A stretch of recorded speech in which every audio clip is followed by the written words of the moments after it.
Hey, I'm Dr. Alex McRee here at Jacksonville Implants and Dentures. I just want to do a little case review today and kind of explain, some of the things that we do here, a little behind the scenes, clinical aspect. This is Kate, who you may have seen on Instagram or TikTok or some social media, also known as Denture Dame. And I'm the one who did our surgery and operated on her. And I just want to kind of take you through her case, things that she was worried about, things that, maybe she was looking for, and how we accomplished her goals. And I think they look fantastic and worked around some areas that may be deficient in bone, whatever it is, but we worked very seamlessly and very happy with the outcome.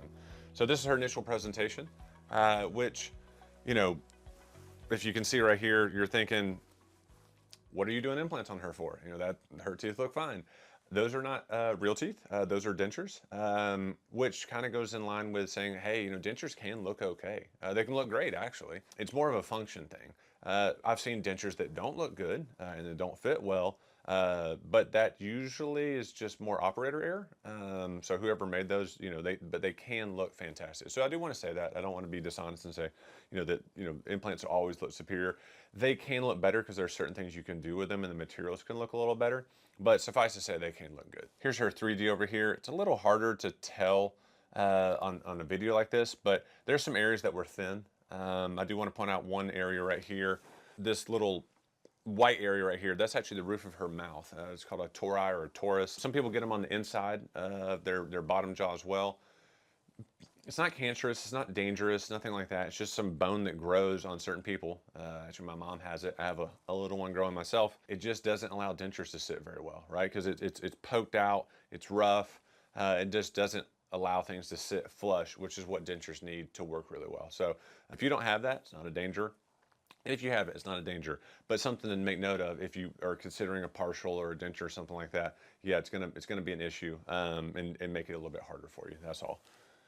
So now this is how her initial presentation was. Obviously in the other picture you saw teeth, right? This is what was under the hood.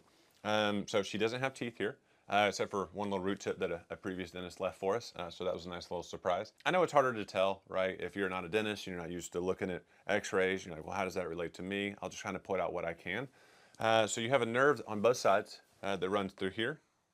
On each side, it's your inferior alveolar nerve, and it comes out right in it's called the mental, right around your first, second premolar, right here where I'm pointing. So you don't really have any nerves in the front. So we almost always have enough bone to work with up there. Sometimes we don't have enough posterior here, and we'll have to angle to miss that nerve, which I'll show you on her final x-ray how we were able to accomplish that. And then we have some sinuses here. Again, I know it's hard to tell, but I would say she had a moderate, in some areas minimal amount of bone left. But there's a lot of different implants, a lot of angles, a lot of things that we can do to work around that without issue. And it's not just making it work. No, it works, and it works very, very well.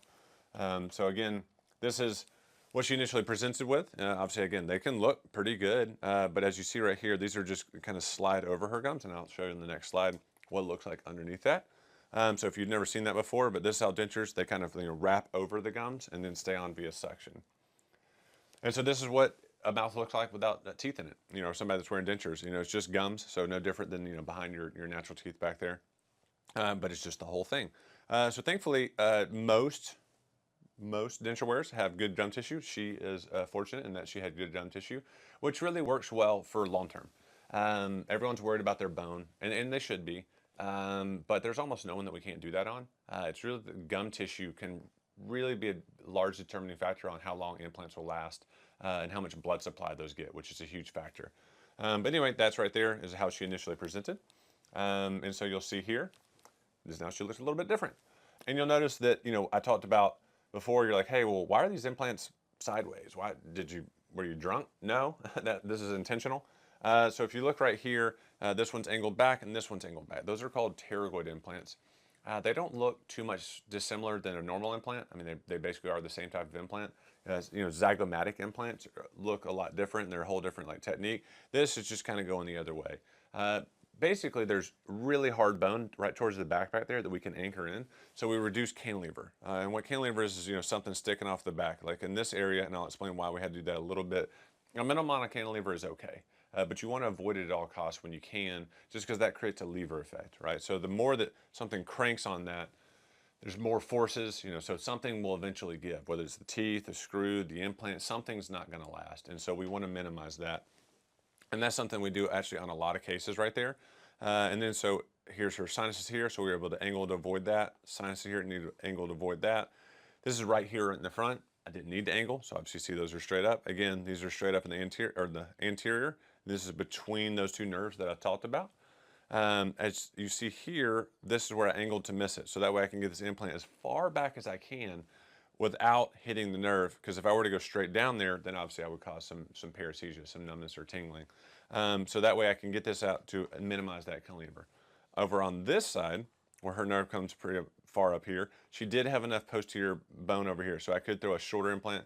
Again, you don't need the largest implant back there, but just something to give me a posterior stop so I don't have any cantilever. And that's gonna work really, really well for her. And then if you see this, you know, it looks very, very white. That's because that is zirconia. Works really, really well. It's super cleansable, very aesthetic, which you'll see in the next couple slides. But the reason it shows up white is, you know, how an x-ray works is it throws an x-ray at it, and what refracts and comes back looks white. What it passes through is black. So, you know, in her mouth or outside of her head, it's black because it didn't pass through anything. When it hits something hard or something reflective, then that's when it comes back. So that's where you can see the implants are and then what the white of the teeth are. So just so you know how to read an x-ray. And so this is her now. This is her zirconia finals. As you can see, I think they look pretty good.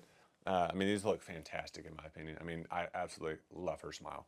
And she was very specific about what she wanted, and that's okay. This is a big investment. You should get exactly what you want. And I just want to show you what kind of customization we can do. And I know you look at that, you go, it looks great, but let me show you like what we were going after and what Kate actually really wanted. So an inspiration of hers was Blake Lively's smile. Most people know Blake Lively, very attractive woman, very, very good looking smile, right? But I want to kind of zoom in here and see what we did to match that.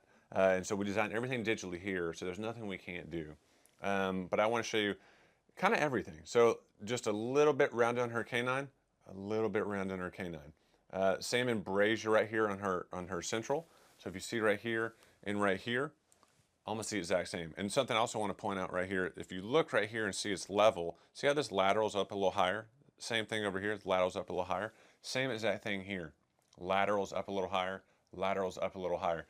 Some people want it flat across. That might be a little bit more of a masculine look, but that's what she wanted to copy, which is not a bad smile to copy.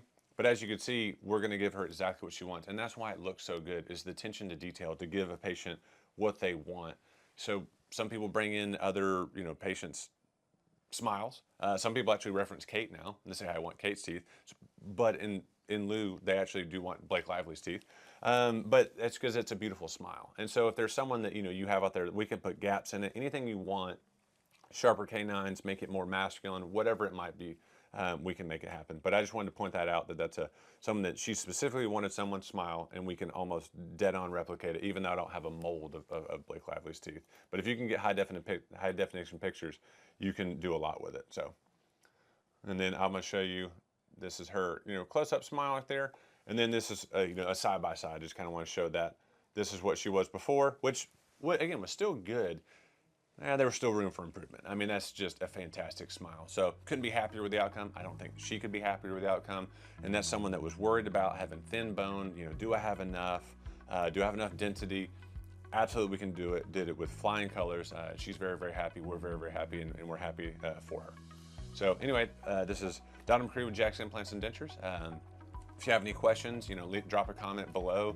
If there's anything I could address with maybe some of your specific case, maybe I could pull up a case that we've done before that, you know, was very similar, and I would be able to discuss it and kind of show you what we did to handle that.